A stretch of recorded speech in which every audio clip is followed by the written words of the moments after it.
Oh my god, I don't know why this thing always screws up. This freaking God, I'm gonna start over again. So, hi.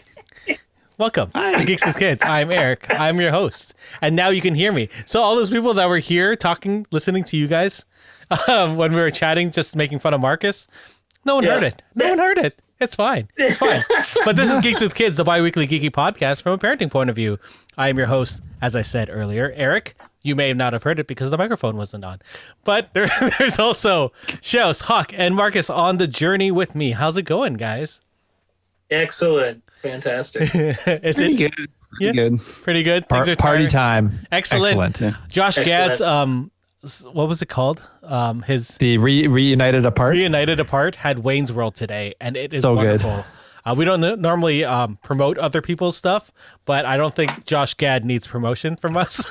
I think we need Josh Gad to be on the show. Gad's promotion. Oh my god, that would be amazing. But his YouTube series is amazing. He gets casts from old movies that he grew up with to come and talk, and then they donate to charity. So today was Wayne's World, and he had most of the cast on, and it was amazing. That's awesome. Including, I don't want to ruin it because you guys, I want you guys to see it because there are some people on there that I didn't expect to show up, and it's wonderful. Did he get Carvey? Yeah, of course he did. Oh, nice. Of course he got the main two. And the director and some other people. It's fun. Did you see it, Shows? I sent it to you earlier today. Yeah, I saw the first maybe it's a 10 minutes or so of it. I got to finish it, but I did see the beginning, and those two got right into character right away. It was awesome. I don't think they get out of character the whole time. No. And it's so good to hear them. He talks about Toronto a lot, like Mike Myers and Scarborough, and it's nice to hear him talk about him being a Canadian boy. Because I ended up watching a documentary. So let's start like we always do with what's good in our lives. And I'll start first because why not? I ended up watching a documentary on Prime Video, I think. And it was called Being Canadian. And it's a documentary I've been trying to see for the past, 5 years. I think it came out in 2015. And it's by Robert Cohen, who is a Canadian, but he lives in LA now. He's like a sitcom writer. And the premise came out of him going to pitch meetings and story meetings. And when people find out he's Canadian, they always end up talking to him differently and being like, oh yeah, oh God, a Canadian. Like he was hiding it, but he was like, no, we're just normal people. So he went across Canada in 7 days, from the East Coast to the West Coast, trying to document what is it like being Canadian. And he interviews like who's of Canadian. Mike Myers in it, the Guess Who, the Bare Naked Ladies, Kim Campbell. There's like all these like political and artists and all these people in it. It's so good. It's such a good documentary. It made me feel good because it also makes fun of us. But it also makes fun of Americans too. So, just a little bit. Like they were in Las Vegas. And he was talking to people and they're like, so how many people, what do you think the population of Canada is? And they're like, I don't know, 4,000?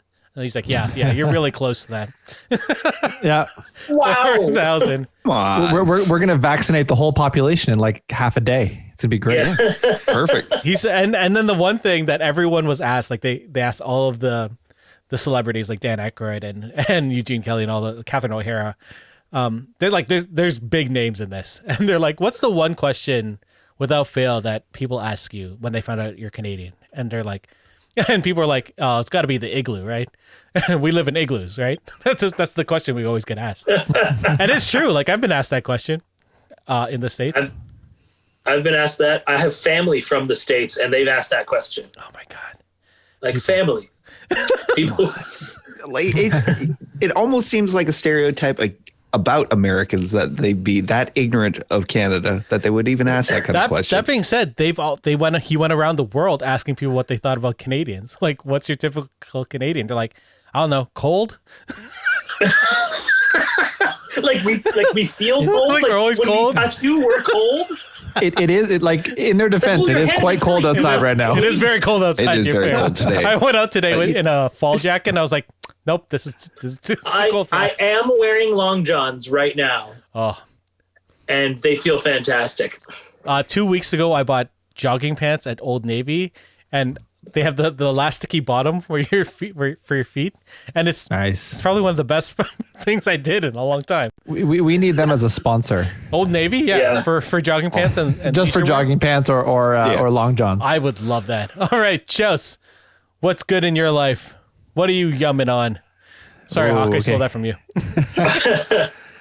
Well, right before we started recording, I was just mentioning to you guys that even though, I got my PS5 and I'm playing with my PS5 and, I could be playing PS5 games. I've actually gotten really excited about playing God of War, which is a game that sort of passed me by. I hadn't played it on the PS4 and it looks incredible on the PS5. Like it just looks gorgeous. And I don't know. I enjoyed the God of War games back on like the early PlayStation consoles, and this is a very different experience, as you guys and our viewers probably already know. But I'm just experiencing it for the first time. I did a review of it a number of years ago. I can't remember. Hawk? Yeah, your show goes right to my junk mail, so I don't know. Ouch. As long as I get your money from that sub, I'm fine. Oh yeah, there you go. But anyway, yeah, I'm really enjoying God of War. I'm enjoying it, playing it with the PS5 controller. I am like the haptic feedback and everything. I mean, it's not specifically designed for that controller. It's the same as the PS4 one. So you can literally use the PS4 controller on the PS5 and it would be the same. It still feels really good though. Like they do a good job of making you feel immersed in that world. So I'm having fun with that right now. It's funny you talk about the controller, and as I was thinking about today's episode, the one thing that kept coming through my mind is I can't believe that now when we do reviews, we have to talk about how the controller feels, because that's a very important thing now, which is crazy. Anyway, so God of War 2018, I believe, my second favorite game of the year. Number one was Spider-Man. So that was a good year. So it was a good year for games. And I mean, I was able to grab it because of the PSN collection Plus collection, right? Yeah. So I was able to just quickly download that onto the PS5 and just go for it. Speaking of the PSN collection, before you continue, sorry, Shaz, keep on cutting you off. For those who don't have a PS5 but have a PS4 and they want these games, just have your friends log onto their PS5s and then they'll add all of these games to your collection. So Hawk, if you want to do that, I'll log on to my PS5 and get you all those games. All right, cool. Because you have PS Plus, right? So I just have to log in as you and then... Yeah, just a regular subscription. And then just add those all. Pro tip, pro gamer tip from a Twitch affiliate. Sorry, Shaz, keep on going. And the other thing was that I'm still playing Animal Crossing.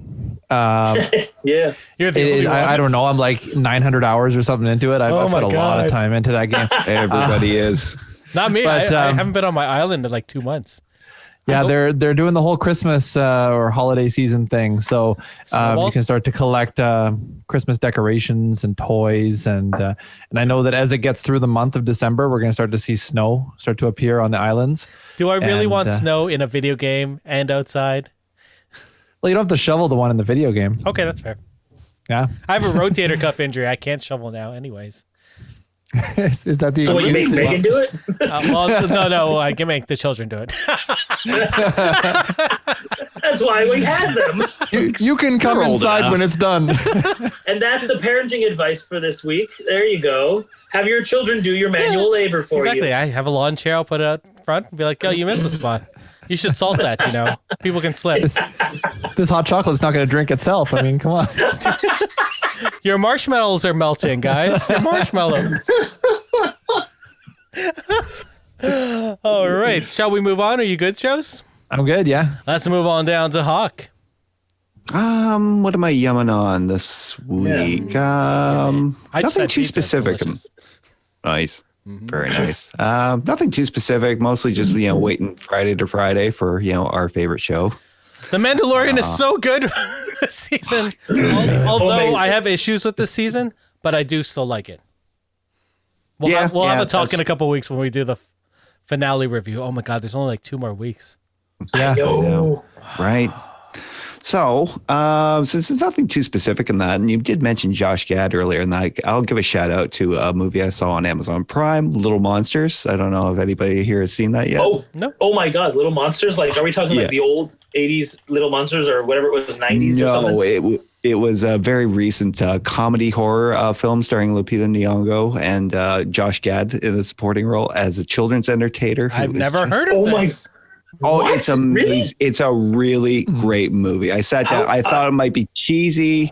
It turned out to be an amazing little movie. And Hawk brought a clip with him. Eric, roll the clip. No? Okay. We don't have it today? Okay, next time.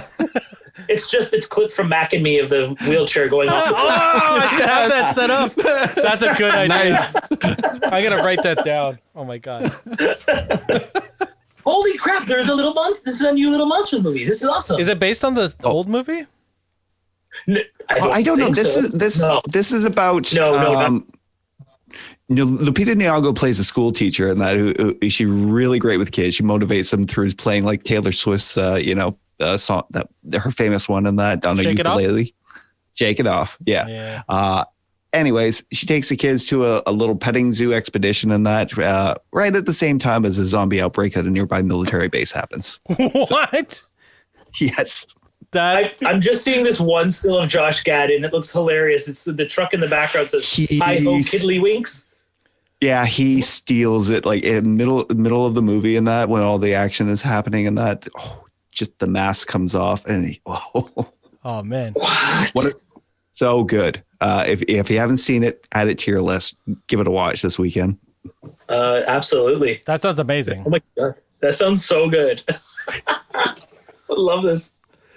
I also just realized that I wasn't recording this, but oh my goodness, shows something. Oh my God, I put that overlay behind something. Twitch overlay. Thank you, Shows, for the sub. I don't know where that overlay goes, but it's kind of like behind. Yeah, it's behind you, and I don't know how to change that. That's for future Eric to figure out. You got to make it like pop up in the middle of the screen and do all kinds of crazy stuff. Yeah, or make it do the Mac and Me thing. That's what the future. Every time someone subscribes, that Mac and Me scene appears. That is exactly what I want to do. Perfect. But this sounds amazing. It's on Amazon Prime, you said, in Canada? Yes. Which means it's probably in the same thing in the States, because we have like the lesser version. We have a quarter of what they have. Anyway. Oh, Canada. Anything else? You're enjoying Hollow Knight. I know that. Enjoying, hating. It's all mixed emotions. That's how that game works. It's one of my favorite games. It's a fantastic experience. Speaking of a game that I love that's in the 8-bit format, Scott Pilgrim vs. the World is coming back. That old. I saw that, yeah. It's coming out in January. They just released the date today. So get it on PC, PS4, Xbox One, and then it's up. You can play it on PS5 or Xbox Series X because of that. Okay. What else? Let's go on over to Marcus. How's it going? What are you liking? What are you yumming on? Hey, buddy. Hi. Of course, there's The Mandalorian. Loving that as usual. I guess there hasn't been much. You know what? I just finished the Miles Morales Spider-Man game like 2 nights ago or 3 nights ago, which was the greatest thing. But the craziest part was like I'm sitting there playing it on the PS5. I got my headphones on. Everything's blocked out. I'm literally in the last fight. I'm not going to say what's such an emotional. It was just like so much is happening, and I'm literally like the last sequence of fighting, and I'm going crazy, and all of a sudden I just see these hands waving at me, and I'm so tunnel visioned I barely noticed them, but then I like stop and I pause and I look over, and my wife's just like frantically waving her arms to me, and I'm like, what's going on? She's like, can you watch the baby? I have to go to the bathroom. I'm like, no. It was just it's that kind of moment when you know you're about to sneeze and it's the best sneeze ever, and then you just get stopped and you're like, no. My kid did that to me today with a sneeze. My eldest. She. But I mean, she was like, I love you. Yeah. I was like, I can't get mad at you. The game was amazing though. I wish there was more to it. Like I wish it was bigger. I just really hope that the next Spider-Man series games that we get, if we get them, I hope we get them. Oh yeah, for is sure. like, I hope it's kind of like they do the team up kind of thing where you can like play as both or switch off between characters or something like that. That's what I assumed this game was going to be when they first. That's what I was hoping, that because like the first bit starts like, you know, with both of you and everything, or I would also be totally amicable to a Spider Universe crossover thing with the multiverse. I would love that. Sorry, that would be big. That would be bigger than the Batman Arkham games. Yeah, it would definitely. They're developing the same thing going forward and that. So there's got to be something in the works, right? That for new the Spider-Verse. Justice League game, or not Justice League, Suicide Squad game, looks like a 4-player Batman game, and it looks amazing. Oh yeah, I think that's their new format, and I hope that's kind of going to transfer on to all the other games. Yeah. Be really, really awesome. Because I also just rewatched Spider-Verse the other night, and God, that is a good movie. You say it that dropped on Netflix. Yeah, I watched it. I just saw it. I keep it by my side. Yeah, you do. Because I keep watching it. Like the music in it is so good. Like everything. The animation is fantastic. The voice actors are great. Oh, love it. I was telling Shouse this a little while ago, and the first thing I listened to with these earphones was this Into the Spider-Verse soundtrack. Yeah, and that soundtrack came up on my Twitch. My Twitch. Spotify. Most played. My Spotify best of 2020 was that particular album. I have that album on my phone because I bought it, and then my Spotify thing was all like Into the Unknown and Frozen and all the stuff my kids listen to. So I'm looking at it, it's like Into the Unknown, Teen Beach Movie, My Little Pony, and then something else. Sounds about right. And then it was Churches, and I'm looking at the song that it's a Churches song, and it's my daughter's favorite Churches song. I was like, okay, so this is all her throughout. Not one of these things is mine, and I'm fine with it. You have not made an impact that year. Not at all. But I did like that my number one genre was musical theater, and you know that was surprising. Yeah, totally. Mine too. Totally. Anyway, so we're gonna jump onto the news because that's what we do next. There's not many news items because I want to actually talk about these two games, and I don't want to spend forever on it. So, number one on the list, Legendary Films has announced that there's going to be 7 more Kingsman films because there's already 2 out and a third one was supposed to come out this year but got delayed because of the virus, the Rona. What do you guys think about the 7 news film? I saw the first one. Was the second one any good? The second one had some moments, but the problem that I had with the second one was I feel like they tried to recapture the same like exact feel as the first one when it really should have been something different. It really should have been like a stand on its own merit kind of thing. Yeah. Like even the training aspect of it, like they tried to make it exactly the same as that first little bit. There were amazing parts though in the second one though. Things that kind of like I still quote to this day. I cannot sing Take Me Home, Country Roads without singing it like Mark fucking Strong. I do the same thing to Megan all the time. Good. Country Road, take me home. So good. So good. And the way he stands when he sings it too, like, holy shit. Love that so much. Also, hearing Elton John swear is great. It's like, you know. It's not a bad watch. I would suggest watching it. Don't like. Oh no, I would definitely watch it. Me and Chris like watch the Kingsman movies every once in a while because we love them, especially the first one. The first one was way better. Gold. Mm-hmm. We saw that in theaters and we did not expect anything, especially that ending. Yeah. No. Yeah. Also, the second Kingsman billed itself really highly with being like Channing Tatum. Channing Tatum is the American Kingsman. Channing Tatum, and then he's out of the entire movie. He's not there at all. I totally forgot he was there. Which actually probably was a better choice anyway in the long run. I like Channing Tatum. Oh no, I have nothing wrong with Channing Tatum. Nothing against Channing Tatum, but Pedro Pascal was there for more of it, and honestly, he's freaking incredible. Much better energy spent. Mm-hmm. Yeah, definitely. So, I mean, it's not that Channing Tatum was bad. It's just that I loved Whiskey. He was fantastic. Whiskey. Whiskey. Next up on the list, Warner Brothers has announced it's releasing its full 17 film slate of 2021 films on HBO Max the same day that it's releasing them in theaters. Thoughts? I don't like it. Includes like big films like Suicide Squad 2, Matrix 4. I don't like it because I don't like this because I don't have HBO Max. I have never intended to get HBO Max. So now it's like if I want to see these movies, I'm being forced to buy a subscription to HBO Max, which we can't get in Canada. Yeah, and it's gonna be we can't get it. And then on top of that, even if we did, it's kind of that bullshit. I don't know. There's already so many streaming services we have to pay for. Let me just buy the movie in its own right. Let me stream it somewhere where it's a neutral streaming. If I could VOD it, I would rather that than... For sure, 100%. I will pay the money for it. That's not the problem. The problem is you're trying to force me to buy into another streaming service that I don't want to get into. Mm-hmm. Fuck off. and you're not even going to get it as part of the streaming service. You know they're going to do a Disney Plus on this one. No, they're not. They actually announced that. They said that there's no additional cost for these films. So they're not going to make any money that way. Why would they do that? The way they would make money is if they went from their something like, I think they have 9 million subscribers right now. If they went up to 25 million subscribers by the end of the year, they would make back their money. Whoa, okay. Wow. So they're really banking on people jumping onto the HBO Max train. Yeah.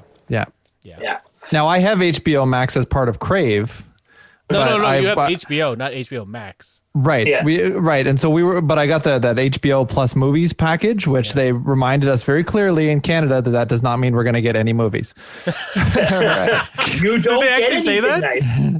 Keep giving us money, but no, you don't get anything. Yeah, you get the regular HBO with the regular old movies, not any of those old new movies, fancy ones.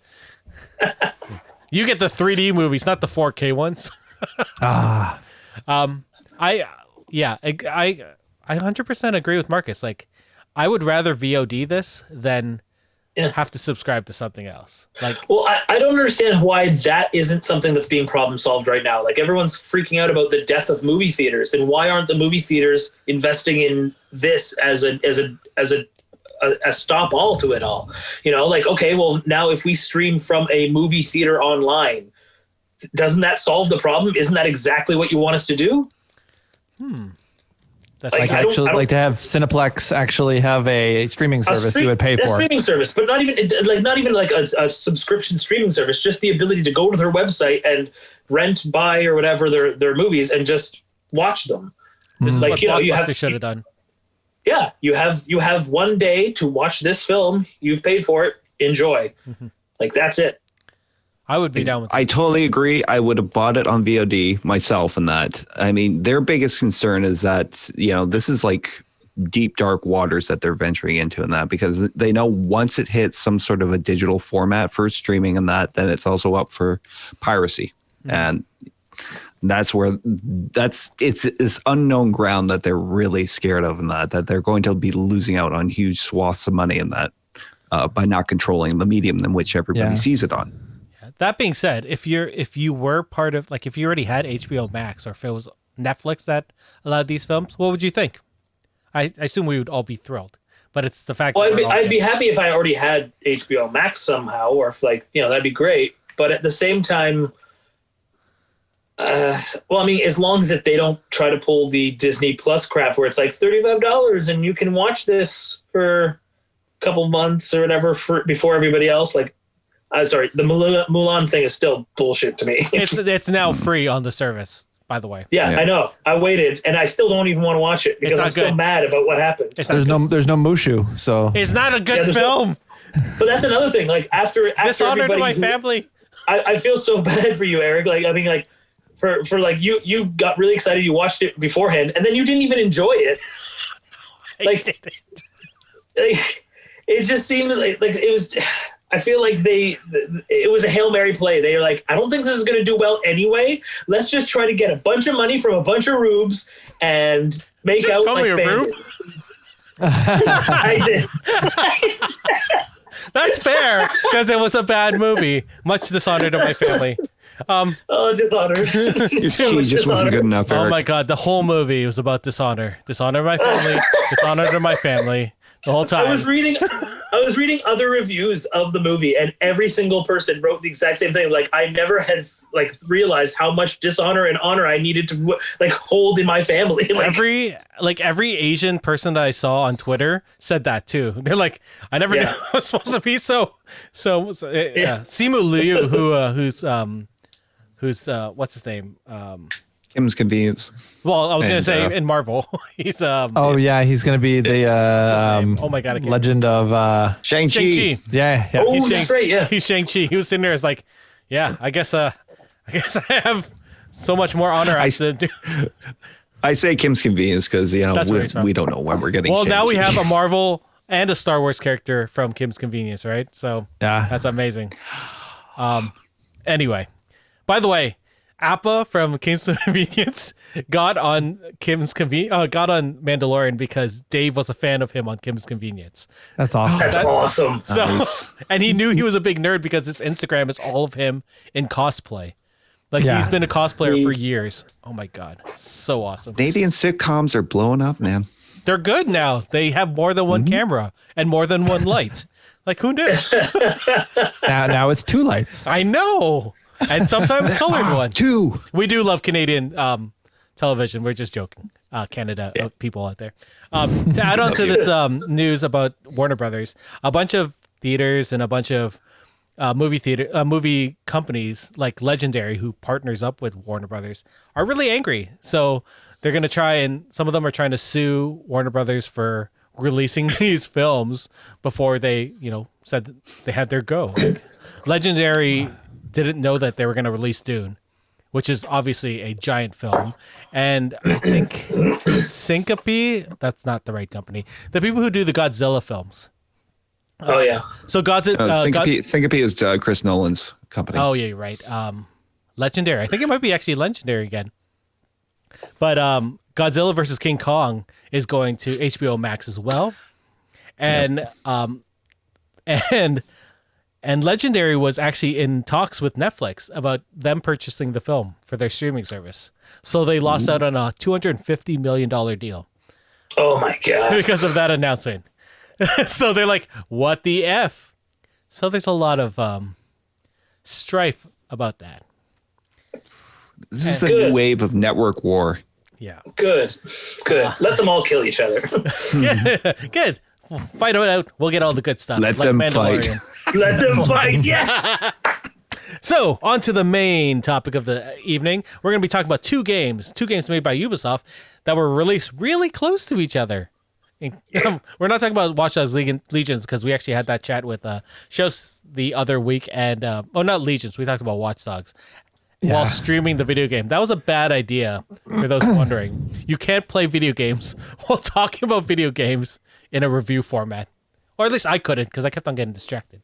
Anyway, as I'm constantly getting distracted now, we're talking about Assassin's Creed Valhalla, which was released on November 12th. And then we're going to talk about Immortals Fenyx Rising, which was released on December 3rd. For disclosure fact, we did get review copies of both of these games from Ubisoft. So thank you, Ubisoft, for sending us a code for both of those. Anyway. Let's start with the first one that came out, Assassin's Creed Valhalla. This game was developed by Ubisoft Montreal and published by Ubisoft, obviously.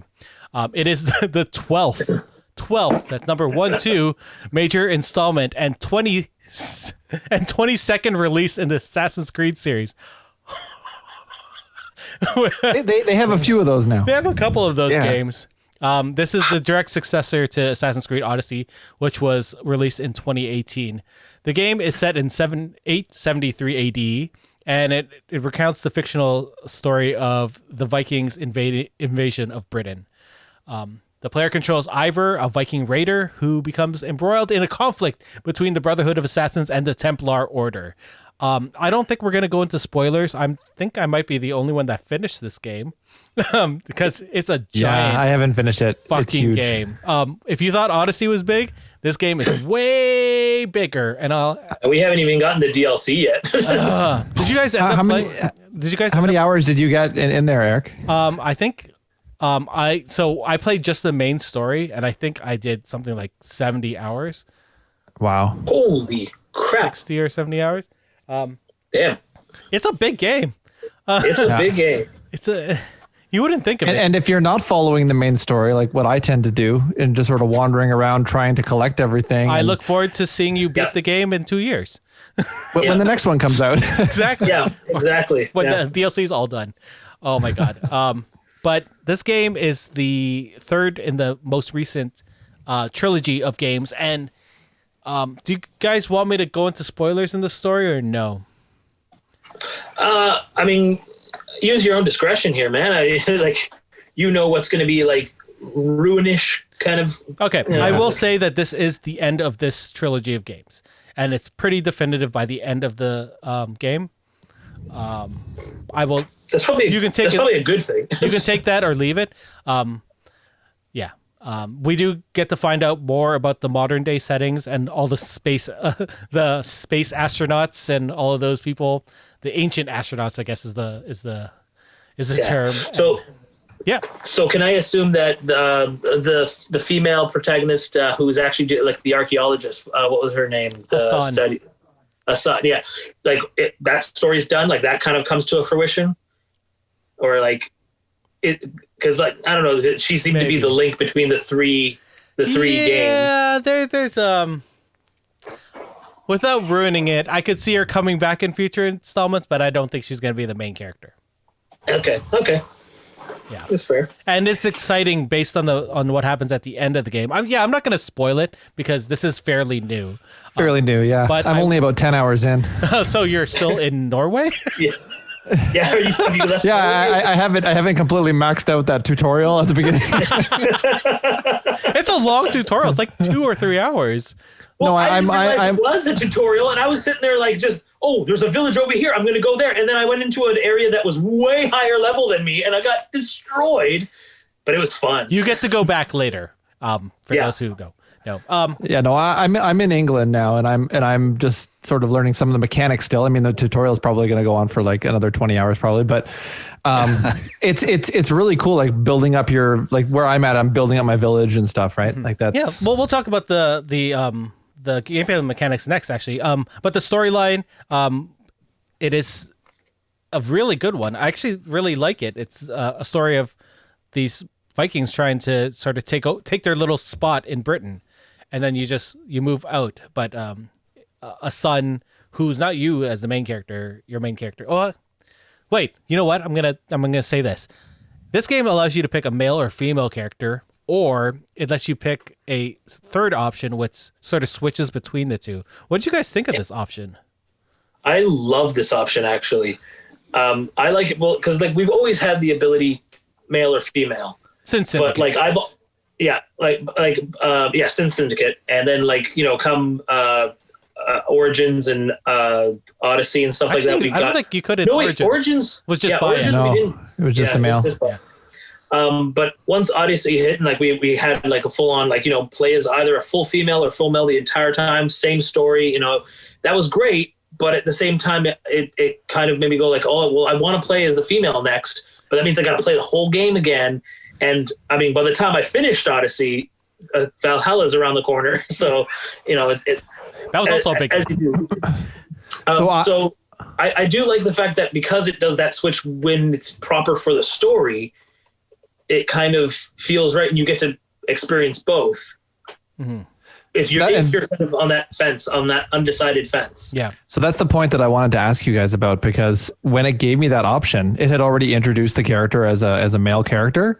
Did it though? It was just a little. No, it doesn't. That's the thing. It doesn't. It because like the entire beginning of the game, it's kind of androgynous. You don't know whether you're a male or a female. Mm-hmm. Oh, okay. See, I thought it was a girl. I assumed it was a girl when I thought it was a boy. Interesting. So then I locked it in as a boy because I was like, I don't want to be switching back and forth. That's going to confuse me later. I want this character to, grow up as they would have. That's interesting. Right.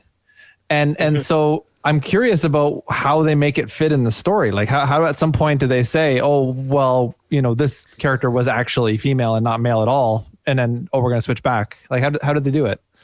Do you want to take this, Marcus? Okay. So basically, I don't want to give away. I don't think this is a point that's going to be too, because it happens fairly early. Yeah. Okay. So and by fairly early, I think like 10 hours in. What do you call? So like when you choose that option, you start as a female, and you're Ivar either way. But like, what do they call it when she does that first switch? When she gets, it's sort of like because they're getting the DNA from a skeleton. There's like this desyncing type. I don't think that's the right term. Do you know what I mean? But they called it something. Yeah. When there was like that kind of like glitch kind of thing, and basically it's just like it kind of is like the information isn't 100%. They don't know what's happening here. So like when the information gets funny that way, it switches and suddenly you're like a male. Yeah. It's like when they inserted frog DNA and it just kept on switching genders. That's a Jurassic Park joke. Thank you. Okay. no, that's good. Okay, so it's the Animus that's doing it. The Animus is switching back and forth between male and female because the Animus doesn't quite know which one it's supposed to be. Exactly. Yeah. That's pretty much okay. That works for me narrative wise. That works for me story wise. I wasn't sure if it was going to be something mythical. There's a lot of mythical in this game, which is crazy. Yeah. But that's why it works really well, is because they actually thought of a way of like, if you want to play as a female the entire time or a male the entire time, it will not affect the story, but you won't get that section of the story that they've created for that switchy bit kind of choice. But if you choose that switchy bit, it's almost going to benefit you because you're going to get a richer story because it's meant to tell the story that way.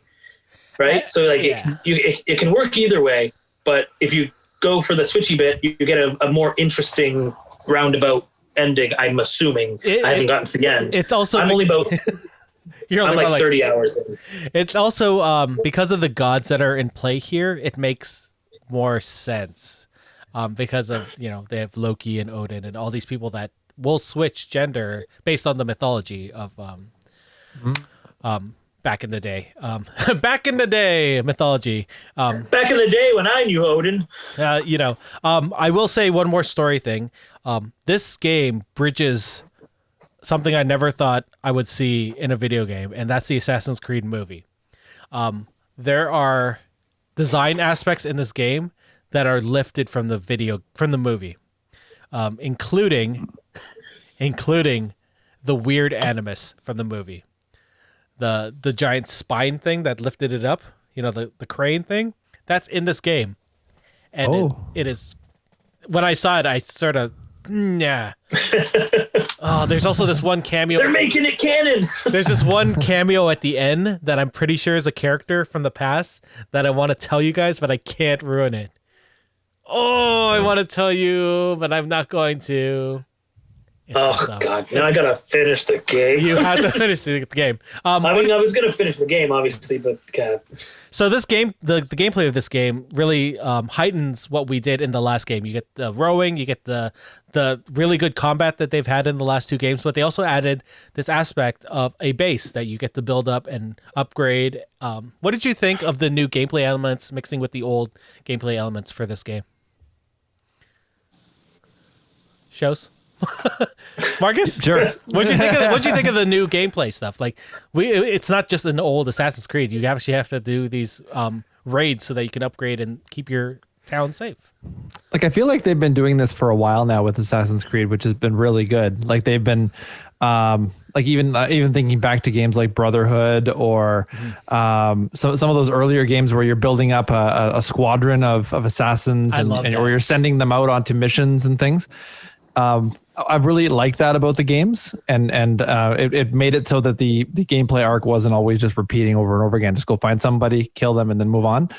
And so I'm actually sort of at that point in the game where I'm starting to build up that base, that town, and I like that kind of thing. I like an open world gaming experience where I know that the next mission is ready for me. But I'm fine spending a couple of hours just exploring, picking up loot, getting enough stuff to upgrade my next part of the town, maybe getting some better gear before I move to the next mission, the next quest. So I think it works pretty well. Hawk, if you have any questions for the games, please let us know. For sure. Like I'd seen a few videos of it online. Unfortunately, I haven't had a chance to play it yet. And that, do you find that the combat has moved into a more aggressive form over the last couple games? You know, not just, you know, like sneaking up on people. Yes. Yeah. Actual. Well, for this one, I mean, like, I think you guys would agree, like, this one is like a lot less, like, you can still be stealthy, you can still be that old-fashioned assassin, but this has become all about, like, charge in, like, you know, Ivar charges in, just go in there and smash, kill, slice. Burn down the houses. I didn't realize I had the option to be stealthy for a long time in that game because I forgot. Like I was so in depth, like with the Viking aspect of it, being like every time your boat approached the shore of like a town or something, the option popped up on the screen to raid. So I just did it. It's so hard because it shows up and you're like, do I go in stealthy or do I just kill everyone? And it's always kill everyone. I've got a boat full of Vikings. Yeah. We got to go a Viking. Raid, the horn sounds and then it's like all hell breaks loose. So it's just kill everything in sight. That being said, I mean, the combat itself, like the physical combat layout and everything is almost the same amongst the three games. It kind of, I guess it evolves a little bit between the three, and I'd say this one it's not a huge upgrade on this one. I mean, doing switching of the hands and that kind of stuff like is kind of interesting, but you know, more of the same. It's slightly tighter. That's it. Just slightly tighter. Yeah. I mean, I love the combat. I think it's fun, but as far as like violence is involved and like is this like a more aggressive kind of fighting? Definitely. Yeah. Especially, I mean, some of those finishers now are pretty brutal. Like you behead people, you full on just slash and their head goes flying upward and then you hear it hit the ground and like a cabbage rolling down your kitchen floor, you hear it just like it's crazy. That was very, very descriptive. Yeah, you're welcome. The one thing I wanted to ask you guys real quick what you guys thought about the skill tree, because I find it a little bit. I don't like it at all. No, me and Eric talked about this, I think, one day because we were like just kind of a little bit pissy about it. I don't like when I have to do research into figuring out where I want to put my skills. Like, because you're going all over the place. Like they're all over the place, and it made it confusing. Like, why just give me the lateral system, or at least give me the option to change it to like a lateral system or a graph system or something. But also, like, don't hide it behind the clouds. Don't hide what, like, if I go all warrior and what is that going to lead to? I want to know. Don't hide it somewhere before I get to know what the hell that shit is. Nope. And then when I decide, shit, I don't want to do all this stealth, then I have to take all those points away and put them back somewhere. And that's going to take me a lot of time. Plus it costs coin half the time. Like, it's stupid. Fuck off. You know what it really reminded me of was Final Fantasy VIII, where you had to put these stupid orbs where you had to level up, and I was like, I hated it then, and I hate it now. Yeah. But now there's even worse because I know there's been 20 some odd years since that game. So I know that they know that it's bad. Just don't do it. Don't do it. Another thing that pissed me off in this game, like I love this game. Don't get me wrong. I really enjoy this game. Me too. I think it's fun. I think the story's really good. Like the beginning is probably one of the best Assassin's Creed beginnings. With that wolf that scared the shit out of me. Oh my God, so good. But the bird has no point now. The bird has no point. Yeah. Can you upgrade the bird or no? You finish the game. No. Okay, no, you can. You can upgrade the bird, but you don't get the powers of the bird. You don't get the lock on and like show you where the enemies are anymore. That doesn't exist. So what's the fucking point? I don't understand it. And people are like, well, you know, now you can plan where you want to go. I was like, I could do that before, and I knew where people were. That's the planning part. Not only where people were, where the freaking bears were, man. Or the treasures. You know how many times I've had to fucking circle around a city, or not a city, a little town, because I didn't know where this one little gold thing was? Oh, so annoying. I will say, like, definitely... It's a pain in the ass. Like, I don't like that bird now. I like the bird. I like the idea of having it was a bird. raven. Yeah. I like that it's a raven because it feels more Viking, obviously. But I mean, it's not like anyone calls you the Raven Bearer. You're the Wolf Kiss. So yeah. I do like that you get the pet dogs and wolves in this game. Yeah, that makes me happy. Well, so at some point, can't you get like a wolf mount, or like is that only where you have to buy the skin for the wolf mount or something? There, you make friends with a wolf eventually. Oh, I don't want to spoil that. It's a good. Yeah. It's a I want a damn wolf. Pet wolf. It's a fun sign quest too. Yeah. So this game also has that that thing that was introduced in the Shadows of Mordor, the thing where you've got the different sort of parts of these Templars that you have to hunt to find the next one, to find their leaders, to find. Yeah. Was that in Odyssey as well? Yep. Yeah, it was. Yeah. Yeah, it was pretty much. This is pretty much the same as Odyssey. It's just in a different setting. I do appreciate that, just because once you kill somebody, it's like, who's my next target? You kind of have to do a little bit of work at it. I mean, it makes it feel a little bit more rewarding when you finally track down that person you're looking for. But at the same time, how many times I've like randomly run into the guy I'm supposed to assassinate, or like randomly run into another person that I'm not supposed to assassinate yet, but then I kill them anyway. And I've lost out on a whole bunch of like story arcing because I've done that. Did you guys play Fate of Atlantis, the DLC from the last game? Yes. Oh. Yes. So I haven't finished it yet, but I'm in it. So the end of that, the story wise, is actually fairly important to this game, and it's weird that a DLC storyline would be so important in this game, like a future game. Really? Yeah. Like the DLC's Atlantis storyline. Yeah. Carries on. Yeah. Oh shit. Because you get the spear, right? You get the spear of destiny, and stuff happens because of that spear. At the end of that DLC, you kill you kill a person on your team. It's an old game. It's not really that much spoiler. And that's why you see it in a box in this game, because it has this influence on Hassan that sort of makes her do things. But it also keeps her immortal. So there we go. I mean, that's a plus. That is a plus. But then you go a little crazy. Oh, there's so much things I want to talk about in the ending. Oh, it's this. The one thing I will always say about Assassin's Creed games, they're long, but I love the story. I love the sci-fi history aspect of it.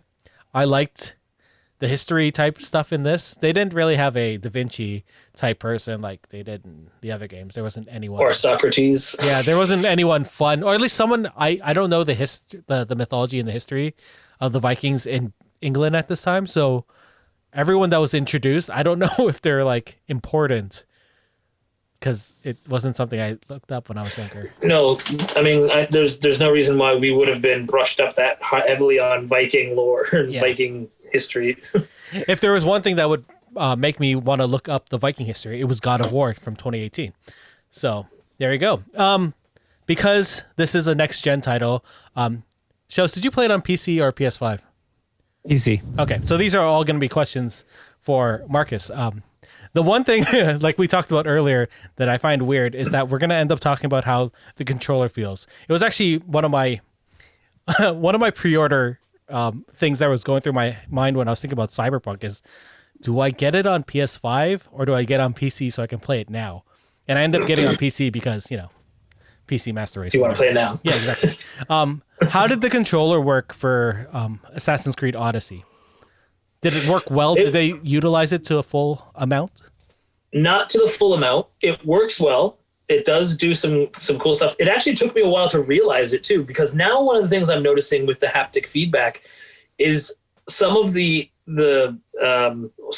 feedback itself is so minute that you don't notice it's happening because it's working really well. Like Spider-Man, Miles Morales is a good example.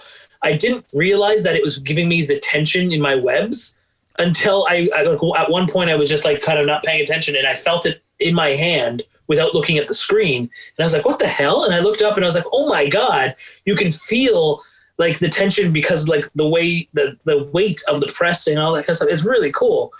And so, I mean, with Valhalla, I wasn't noticing more than a few like rumbling moments at first. Mm-hmm. Then as time went on, like I've noticed it, like if you jump from a high point or if you like fall in something, or you're walking through the mud, you can actually kind of feel a little bit of different resistance through there. I would have liked more in the draw of the bow kind of thing. Like that's something that I didn't get enough of in that capacity. For haptic feedback and stuff, which I'm hoping will be a bigger part in other games in the future, like the new Horizon game that comes out and stuff like that. If I don't feel something on that bow, then there's something wrong with the game. Yeah.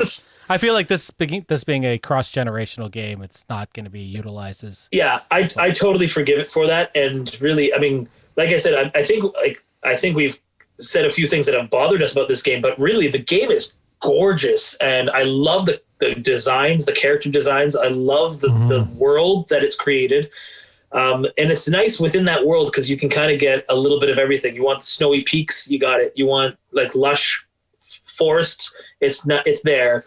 It's not as colorful as Odyssey got, especially in the DLCs and stuff like that. But I mean, I haven't seen everything in the game. Maybe there's more that is still there, but it's gorgeous. I love the game. I love the idea of Vikings. It's a lot of fun. There's a lot of glowy parts later, but that's for. I figured. I was looking forward to that. There's actually I don't know if you remember this from Odyssey, but there were legendary weapons, right? That you can get. And they have that in this game as well. And those legendary weapons are awesome. And definitely look for them.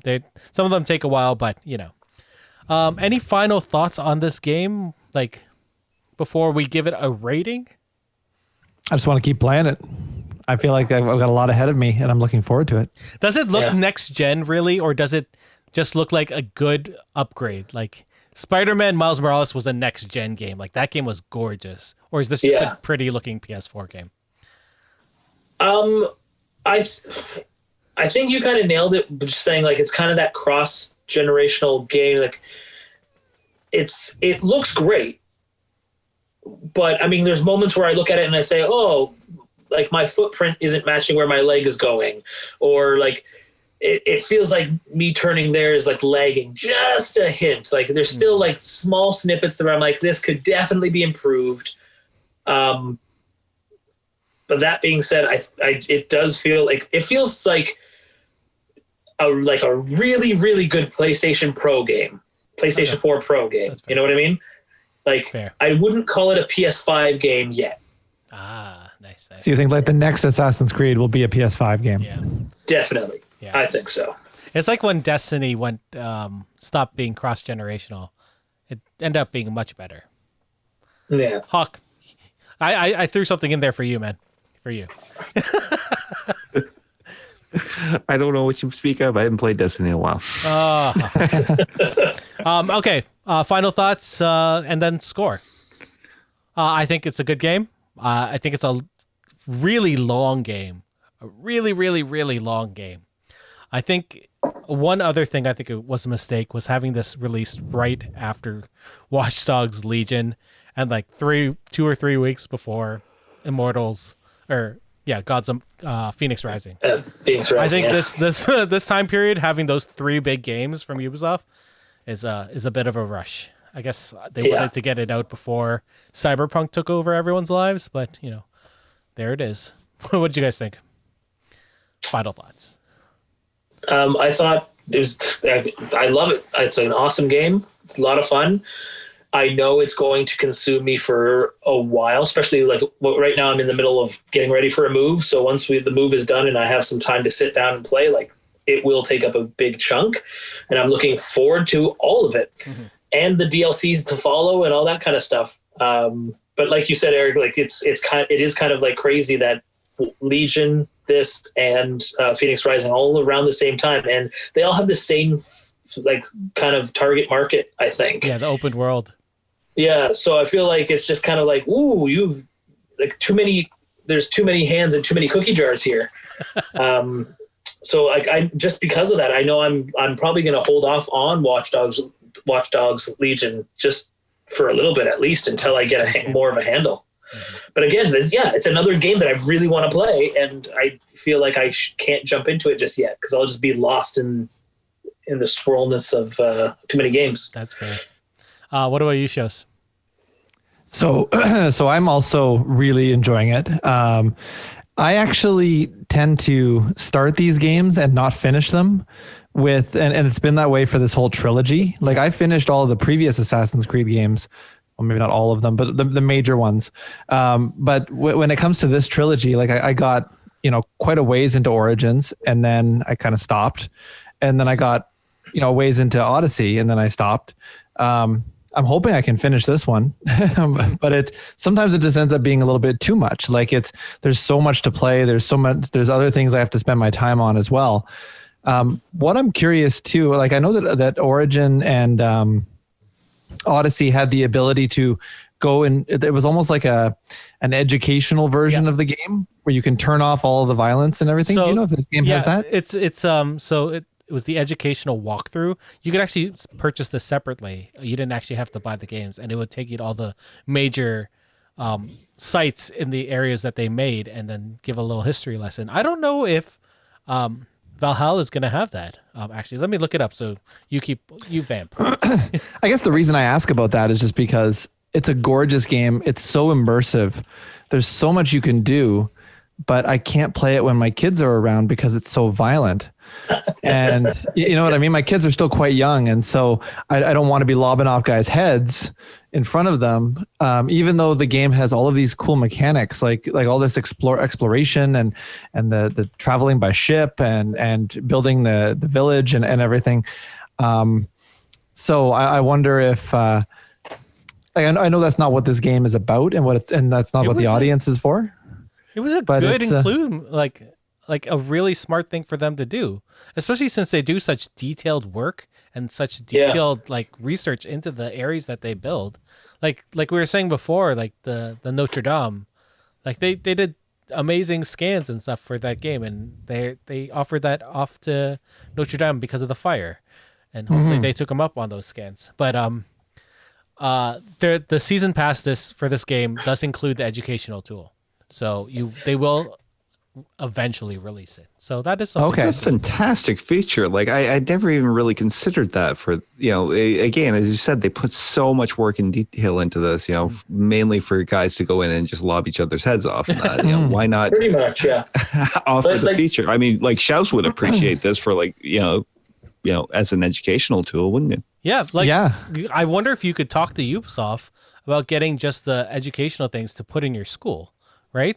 Because like if they had some kind of educational, some kind of business deal with school boards to try to provide it, you're teaching a lesson on ancient Egypt or you're teaching a lesson on ancient Greece. And can imagine the kids walking through that. Like they can walk through it. That's amazing. Yeah. They already have Minecraft Education Edition and they're using that in a lot of schools now too. I don't know how that would work. It's a lot of exploration and building and teamwork and that kind of stuff. That's like resources, man. Yeah. But wouldn't it be cool if they gave this game the ability to, and I mean, I'm just sort of spitballing here, but if they gave the game the ability to, we could go around, you could hunt, you could search for resources and things, and you could try to build up like a base, or you could, without necessarily all of the killing, without all the killing, like a diplomacy type thing. That'd be. And then they could open up the game to like a different audience. I don't know. It's not what Assassin's Creed was designed for, and I get that, and I do enjoy me some assassinating, but it's it is like, okay, kids, go to bed because I'm gonna play some Assassin's Creed. It'd be neat if it gave you the option. Like sometimes in games, I like to do the non-violent option. Like in Watch Dogs, I'm not killing anyone. I'm stunning everyone, which I think is more fun. It's a little bit harder. But gives you a challenge. Yeah, exactly. Oh, Death Stranding was all about that concept. Not killing people? Yeah. I guess no one understood what Death Stranding was about. I know, but killing somebody in that game had dire consequences. Ooh, no, you're making me want to play it. Interesting. Yeah. Sorry, I forgot to ask the out of 10. Marcus, what did you think of this game? I give it a 9 bloody hatchets out of 10. What about you, Shes? I will give it 8. But it's very likely that it will go up as I continue playing. Ah, yes. For me, I think it was a good game. I think these Assassin's Creed games are getting really big, and I don't know if that's a good thing. I love being able to explore these giant maps, but time is a resource that I don't have much of. Apparently, I do. Considering I have played this game, but usually I don't sleep now, so I could get to talking about these games. That being said, this game is the first one that introduced the assassins again.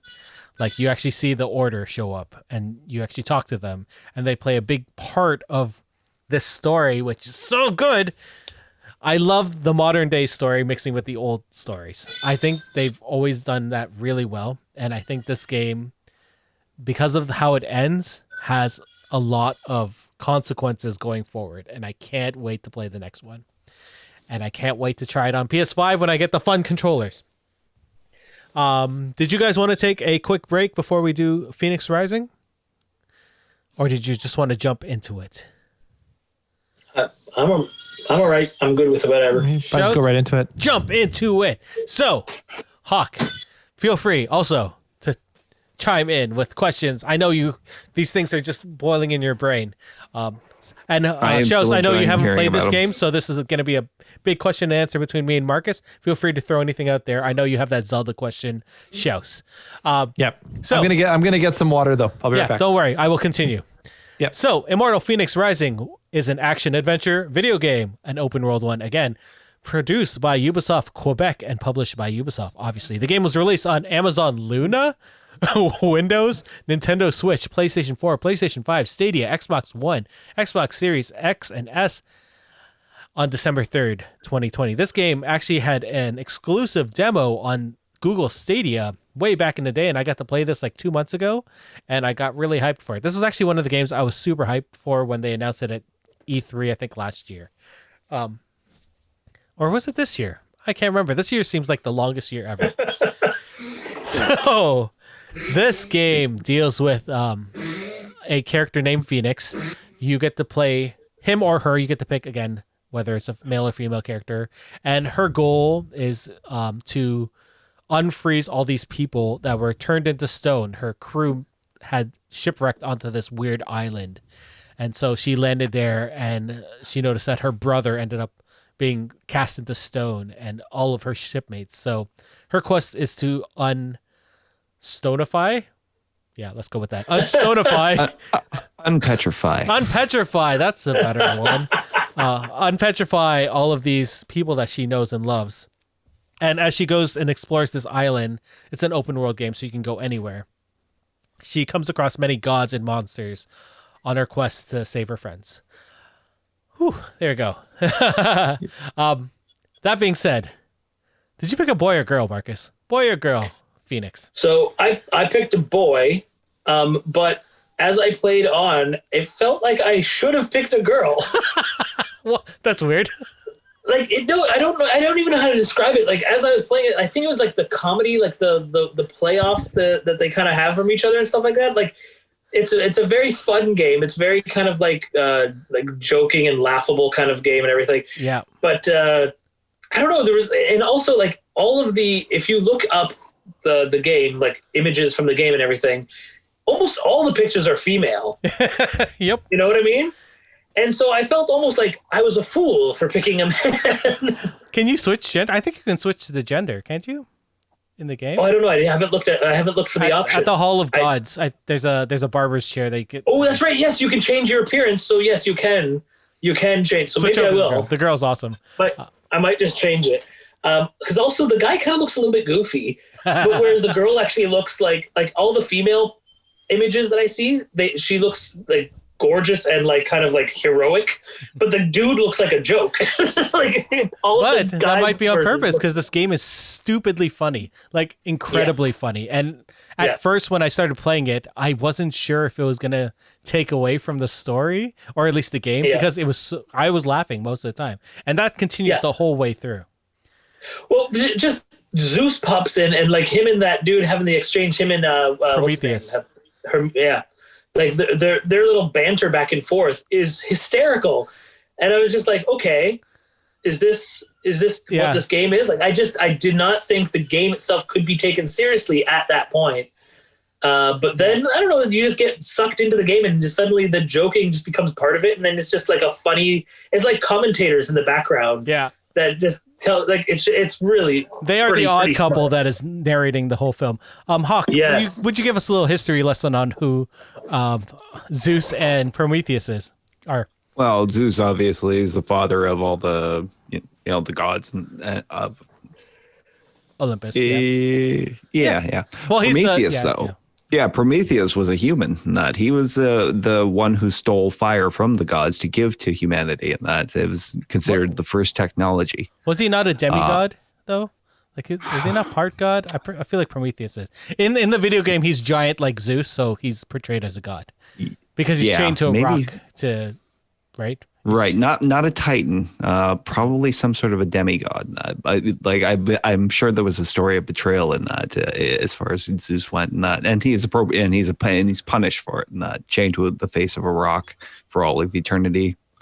A vulture pecking away at his liver, which shows up in the game every single day. All of this, yeah. The crazy thing about this game is that while they talk about the mythology and everything in a joking manner, they talk about the mythology in a proper manner because everything is done properly. Except Zeus is portrayed as this like drunken oaf, which I guess he sort of is in the mythology. So every so often he's like, I don't know, I was drinking too much wine then. And it's so funny because you're sitting there like that's true. He did try and marry a cow because he was drunk or something like that, right? Sure. I believe there was a story about him transforming himself into a swan just to impregnate a woman. Yeah. Yep. Yes, there is. That sounds about right. The stylistically, other than being funny, this game has this sort of cartoon, cell shading type aspect. I know, Shells, when you were looking at this game, there are a lot of. Well, why don't you talk about it?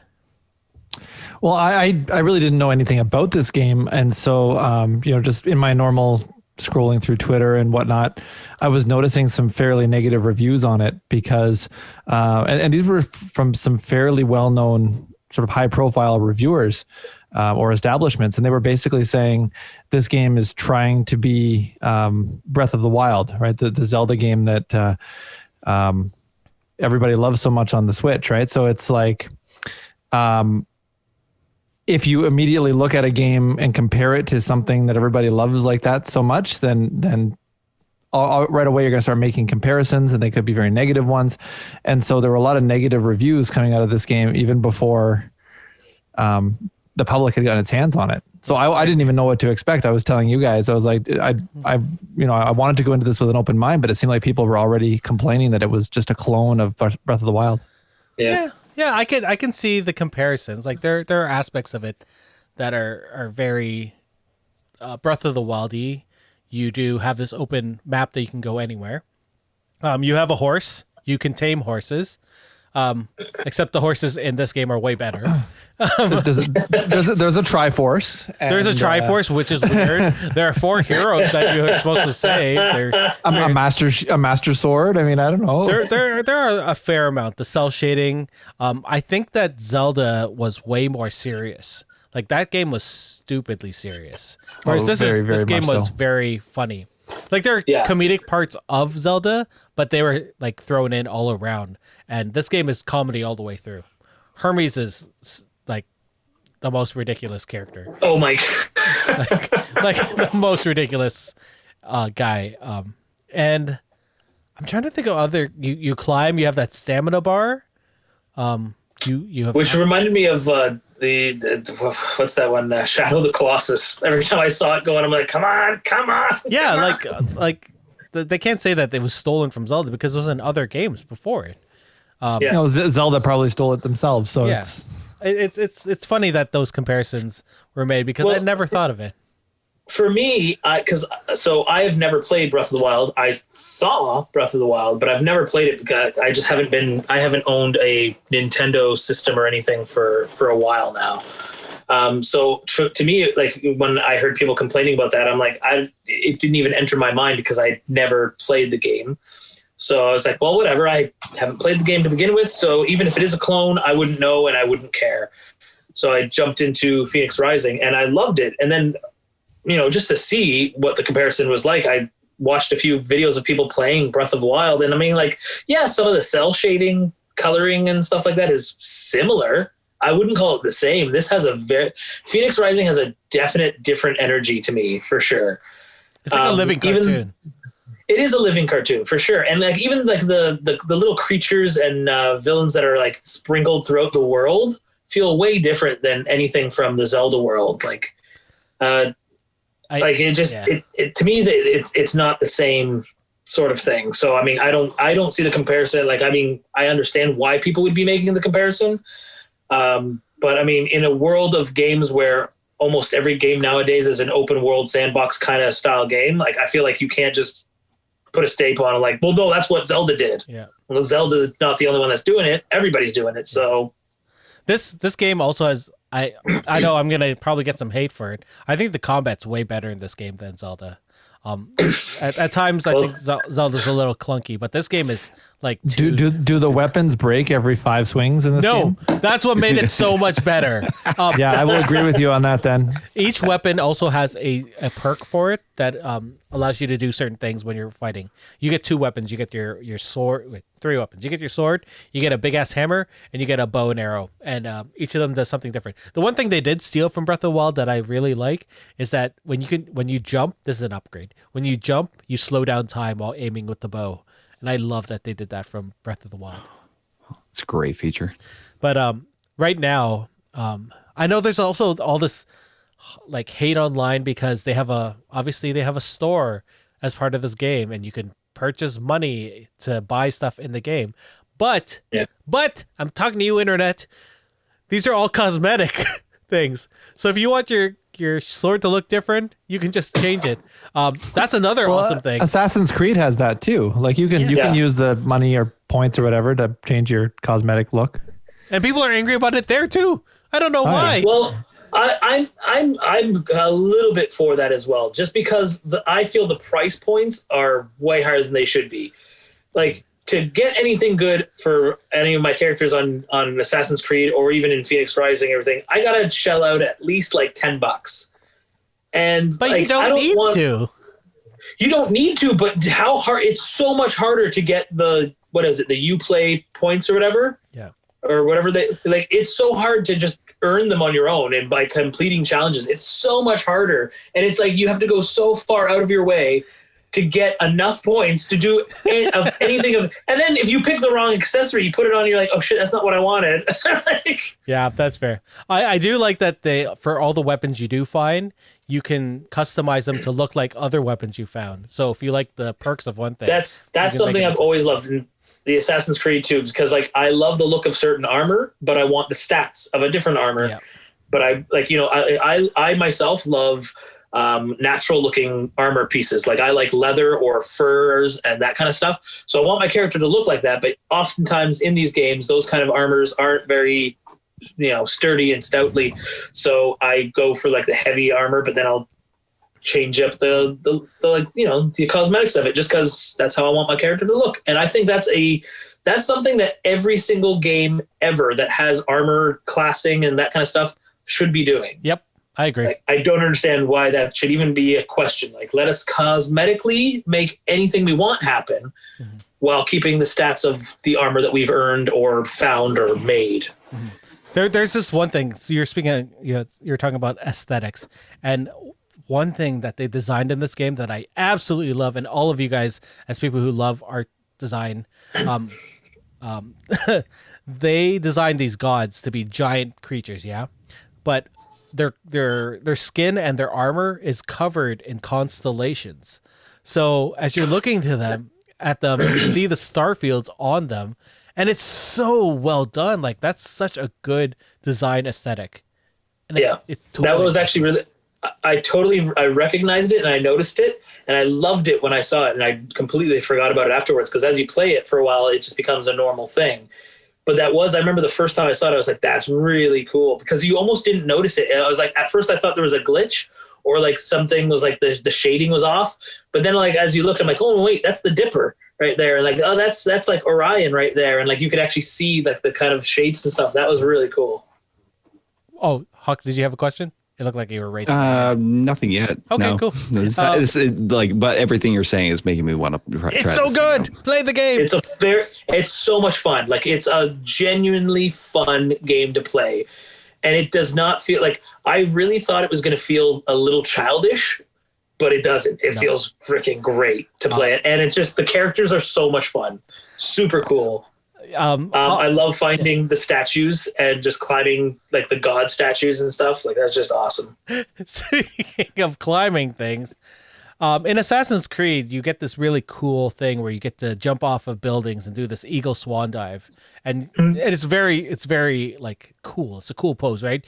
They hold their arms out, they swan dive down. There's the eagle cry or the raven cry, and you're like, oh man, that's cool. In this game, there's the whole sequence in this Assassin's Creed where he actually learns about that jump, which I thought was really cool. In this game, when you jump off of things, Fenyx starts yelling, which is hilarious. For two reasons. One, she has a really funny scream, and it happens. I do it way too often just because I think it's funny. Two, she has wings, so you know she's not going to die. Right? They deploy right at the end, so you don't die. Unless you run out of stamina. Then sometimes you die. Oh. but it's so funny. Like, oh my God. But again, Eric, this is a good indication, because like you're saying, you have a female character, and you say her scream is funny, but that you just reminded me, my guy's scream is ridiculous. It's like it's just like, it's so good. You're right. That is actually a really good part of the game. That is so funny. I'm trying to think of other gameplay. So how next gen is this game? Like, is it a PS5 exclusive? No. This it's very much cross-platform. Like, you can get this for Switch, right? But because it's cell shaded, it doesn't need to look super next gen. Yeah. Like, it doesn't look or feel overly like a PS5 game. But it's okay. I mean, like, it also on the PS5. I'm not sure if this is going to be the case on every system, but it runs flawlessly. Like, mine has been great. Like, just, it's a gorgeous game. Never any slowdown, never any loading, like nothing. It's just, it works perfect. Speaking of loading, so there's this little mini game you get in the loading screens where Fenyx is flying in this like starfield, right? And then little crystals start flying at you, which is meant for games that have to load for a while because you can collect a bunch of them. But on the PS5, you're there for like 10 seconds, so you collect one. Like, I never get anything. I saw one crystal come close. I'm like, yay! And then I was in the game. Yeah. The loading in this game is really good. They optimized it really well. I think the combat is so, Hawk. You know, in Hollow Knight, when I was like, if you die, it's your fault. Because you know that the controls are so fine. You're just rushing through. I think Fenyx Rising is also the same. If you die, it's because you fucked up somewhere in your combats. I think I'm trying to think of what else. So in this game, there are 4 gods you try and rescue, and there are different stages of them rescuing. They give you blessings, but because of the bad guy of this game, who is, what's his name? He's got the greatest voice ever. What's his name? He was one of the Titans. Typhon. Yeah, that's him. He took the powers from 4 different gods so that he could invade this world. And the way... I don't want to ruin who the 4 gods are, because when you meet them for the first time, you're like, oh, they look weird. It's because he took away their power, and he made them all funky and weird. So it's really funny. I will ruin one because I think it's the... No, I don't want to ruin the first one. The first one is Ares, but I'm not going to say what he turns in. I got it. You know who it is, right? Yeah. So Hephaestus is the maker of the gods. He makes like armor and stuff. But they made him into a robot, which is so funny. Anyway, I'm gonna ruin these guys because they're so good. Like the 4 gods that you have to rescue are amazing. I think this game is phenomenal. Because we played it on PS5, we have to talk about the controller. And I have to admit, I was disappointed by the controller in this game because there's not really anything. Like, even the bow and arrow, you can't feel it. Oh. No, I feel like it's going to be one of those things where There is at some point I felt something on the controller. It's when you're zooming. It's when you're zooming in on the map, or not on the map. When you're doing that far sight, when you're standing. That's right. Yeah, the far sight thing. That's the only time you feel anything. The rest of the game, you feel nothing. But again, I at this point, at this stage, with like the cross generational games and stuff like that, I'm not even expecting anything. I am fully expecting like the haptic feedback and the 3D audio to really be optimized in about a year. Yeah, like I'm fully expecting that, or like with their like big title releases. That's that. So I mean, I'm not disappointed. I mean, I am disappointed. I'm not gonna lie, because the haptic feedback on the controller is by far my favorite thing on the PS5. It's the reason why that system is blowing my brain. I love the feeling of it. So when a game doesn't use it or doesn't like take as much advantage as possible with it, it feels wrong. It does feel wrong. That's exactly the feeling, because you're holding this really nice and expensive controller in Canada. But it's got to be part of that cross-platform thing, right? Like when I was asking about if it's an exclusive and you guys were saying it's on a bunch of different consoles, they're not going to put any extra time or effort into it. I think just based on the reception of people on the release of the PS5, I think that'll drive game companies into developing more for it, because everyone blew their mind when they played that Astro game. And but maybe when they need to get more out there, right? Like it was really hard for people to get their hands on a PS5, and it still is really hard, and it still will be for the next little bit. So I think maybe when we get more of them out there, then that'll be more incentive for developers as well. For sure. I'm looking forward to what they do moving forward for Assassin's Creed, for Immortals. Assassin's Creed has a season pass. They have 2 expansions coming out. We know this is happening. Immortals Fenyx Rising also has a season pass coming, but there's only one that's continuing Phoenix's story, and the second one is a completely new story set in China with their gods.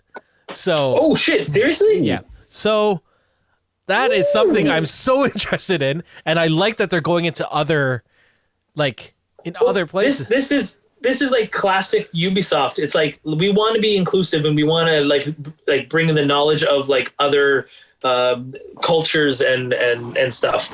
I love that Ubisoft does this, and it's still what I think. I mean, the Assassin's Creed franchise is doing it. I always feel like they could do more. I still wanted, and I still want to this day, like an Assassin's Creed, a samurai game, like Assassin's Creed Japan. I want China. That's what I want. And Japan. You know what? Even better. Yeah. I want a culture I wouldn't expect, like the Maori or the Filipino people. Like, those are people you would not expect as an Assassin's Creed game, and people would be like losing their shit if that happened, because it's so out there. Like we would expect Valhalla, we expect America, and I know a lot of us are expecting Russia one day. Sorry, Hockey. I'm surprised one area they've never covered is India, and that because India had like a very famous like assassins organization. Yeah. Also, just recently, I don't even remember why I did it, but I was like looking up different weapons of the world, and I stumbled upon. I don't remember its name, but like it's an Indian sword that is like a giant piece of very thin like metal that actually like coils in on itself. And the way you fight with this weapon is it's like a whip, and you actually like have to keep it moving to keep the sword blade out as long as possible to fight with. So you have like a shield and this giant sword that's like 10 feet long, but it's like a giant whip of metal. It is the coolest thing. I watched a demo of 2 guys fighting each other with it, and it was insanely cool. This is how I would lose an arm. That is for sure. For sure. Do you guys have any questions about Immortals Fenyx Rising? I keep on wanting to call it Gods and Monsters because that's what it was originally called. I've had such a long time trying. The title makes sense now that I've played the game. I'm at the end. I'm at the boss. Right at the end. Like I tried to beat it right before we got here, and I'm right at the back. Eric, how did you? I loved when the game started and Typhoid actually spoke. Like his accent, his like voice was so hilarious. Good. Like. It was so good. Oh my God. I loved him. I loved him so much. All the voice acting in this game is really good. All of it. Yeah. I think. So I've got a question. Yeah, go for it. Yeah. Would this game be a little bit more kid friendly than say an Assassin's Creed? Yes.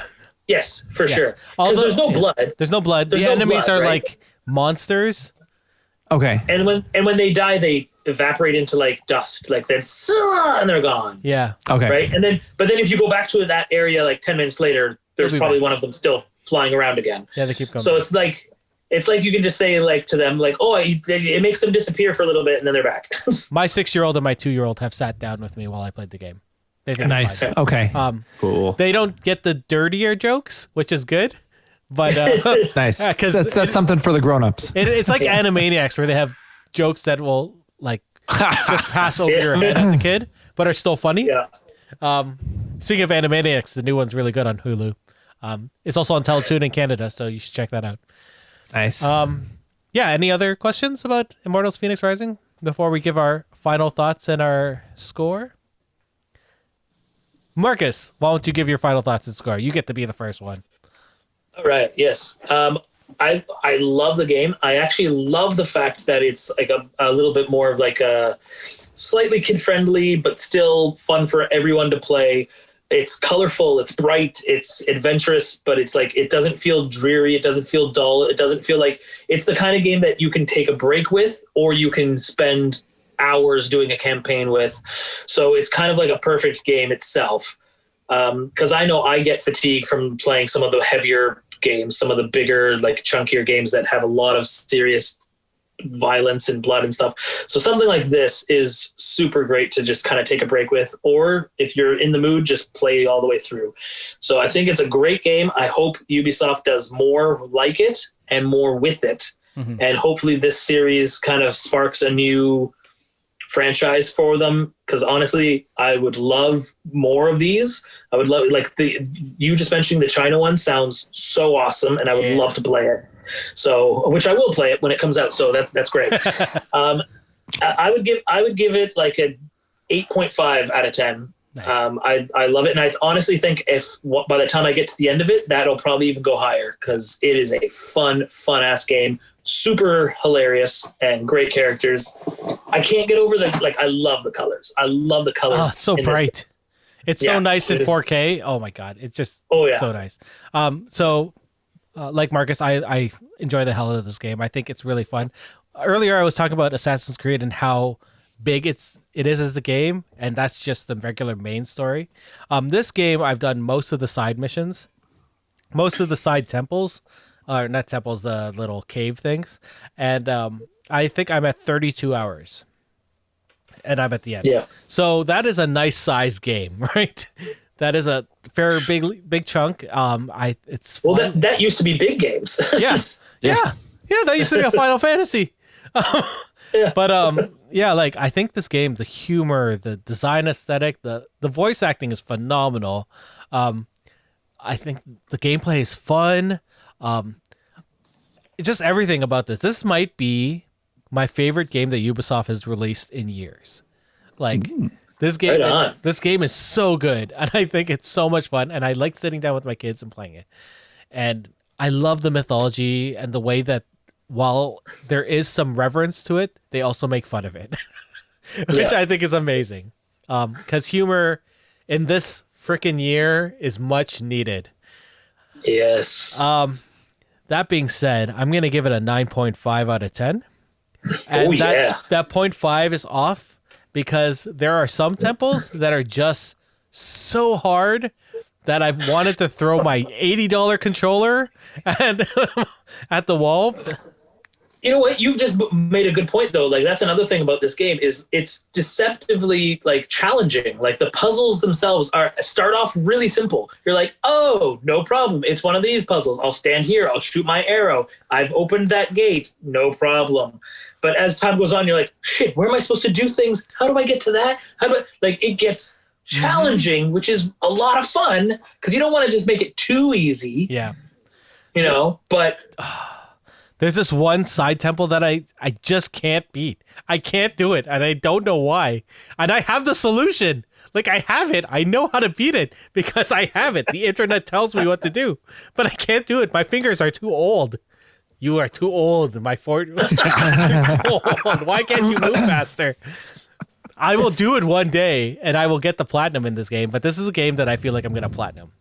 because I want to do it. And I have 2 platinums already. 2 platinums on my PS5. Bug Snacks, which you should play because it's Bug Snacks, and the remastered of Spider-Man because I platinumed the PS4 game and they automatically gave me all my trophies when I imported that thing. So I got a free platinum. But yeah, yes, play Immortals Fenyx Rising. This game is so good.